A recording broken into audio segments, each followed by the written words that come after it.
Hello, everyone, and welcome to Justice Studies 303, Theories of Justice or Justice Theory. My name is Dr. Sarah Pryor, and I will be your instructor for this course. I received my PhD here in the School of Social Transformations through the Justice Studies program in December 2012, and I've taught a variety of classes for Arizona State University throughout my time here, both as a graduate student and since graduating. I've taught for the Justice Studies program, I've taught for the downtown campus in their criminology program. I've taught in person, I've taught online, I've taught a variety of different things. Just recently, I finished teaching a Justice Studies 305 Principles of Justice class, and I'm very much looking forward to our time here in Justice Studies 303. Let's see a little bit more about myself. Once I graduated from ASU, I taught at Northern Arizona University in Flagstaff for 3 years in their criminology and criminal justice program until I moved to Michigan with my family last June. And now I am an assistant professor in sociology for Michigan State University. Let's see, so part of what I want to do in this intro video is to give a little bit of introduction about myself, but also sort of familiarize you with the class. So I know it can be hard to get to know each other in an online environment, and so my goal in providing videos of me and interactions with you is so that you can get to know me and also get to know each other, which helps foster more of a sense of community within the class, particularly given that we're in disparate places around the world, right? So let's see. As I said, my family and I moved to Michigan from Phoenix last June, and we are thoroughly enjoying the temperate weather here. I'm sure I will have something else to say come the cold season. I have two small humans. I like to call them my tiny humans. Lucy, who is 5, and Hannah, who will be 3 in November, keep me very, very busy as a working mother. And that's about it for me. So let's get to the nitty-gritties of the class, right? Because that's really what you want to know. So essentially what you need to keep in mind is that this is a 16-week class that has been compressed into roughly 7 weeks, right? I think it's 7 weeks and 2 days, which means that you have the exact same amount of work that you should be doing in a 16-week class, but in only 7 weeks. Essentially, that means that we work really fast. There's lots of expectations. Things move very, very quickly, so it's very important that you stay on top of things. Part of this is that there is no time to fool around, essentially, no real grace period. I don't accept any late work because it's nearly impossible for me to keep up with the grading if things are constantly coming in. So if you can't keep up, you will likely get left behind in this class. Unfortunately, that is the nature of the beast with these online courses. And so be sure that you are ready to work, that you have good time management skills, and that you are keeping yourself accountable to the work that you need to be doing, given that we don't actually physically meet as a class. The best way that I used to do it when I would take online classes is I'd actually schedule in certain times of the day for class as if I was physically going to that class, so that I always knew that that time was blocked out and it was time that I had to use for class. The shell is pretty straightforward. You have 7 units that you will cover. Your final week covers 2 units, so it covers Unit 7 and Unit 8.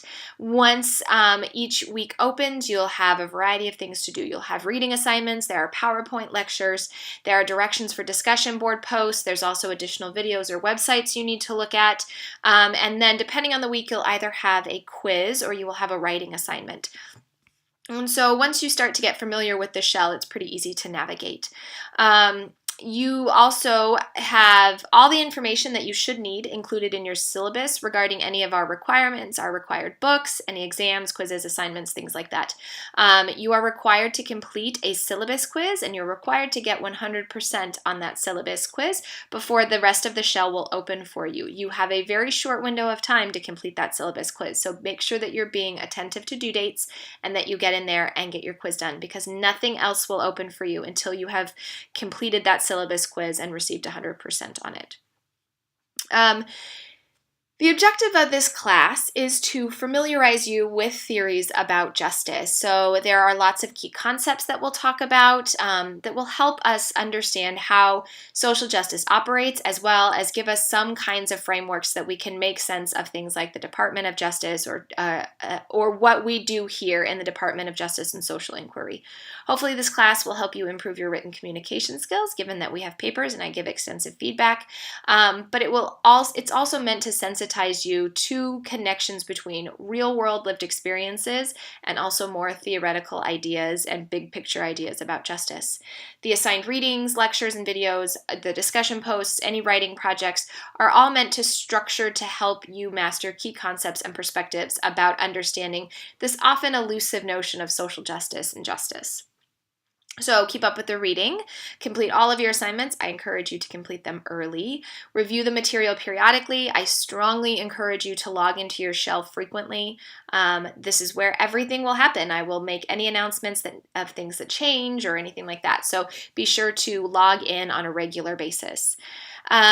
If you are having problems with technology, which I can guarantee will happen at some point in the semester because it always does, you need to contact the ASU help desk. I can't fix the tech stuff that goes wrong. If it's a content issue, then reach out to me. I'm happy to talk about things more. But if it's a tech issue, you get locked out of something, you can't get something, I highly encourage you to talk to the support desk. And what I actually encourage you to do first is to try another browser, so that often will fix any issues that are happening. If you can't get something to open, something's not working, whatever, open another browser and see if it can work better there. Okay, so yes, if you have course material, check with me. I have a 3 before me policy, so I encourage you to look at the syllabus, check your hallway conversations, which is in your discussion board section, and also check with others to let me, before you go, because often the vast majority of the questions that I answer are to things that are provided to you already in the shell, be that in the actual shell's content, in the discussion board, or in the syllabus. So one last note.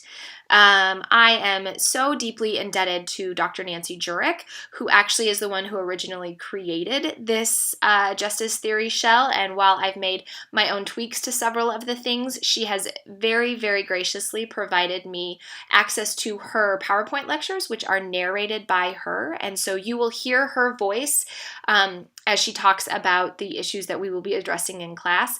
And you're really lucky because she has been doing this for a really long time and has amazing insight in terms of understanding issues of justice and justice theory.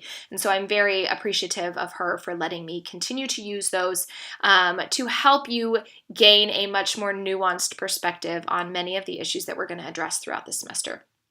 So if there are any dates or any specific references to like timelines or anything in her PowerPoints, ignore those. Focus on your syllabus and your course shell, because as I said, I've made a variety of changes to the shell, but I do keep using her PowerPoint lectures because they are pretty invaluable. Okay, so sit back, put on your thinking caps, and get ready for a very busy and very knowledgeable 7 weeks. If you have any questions, let me know. Have a great day.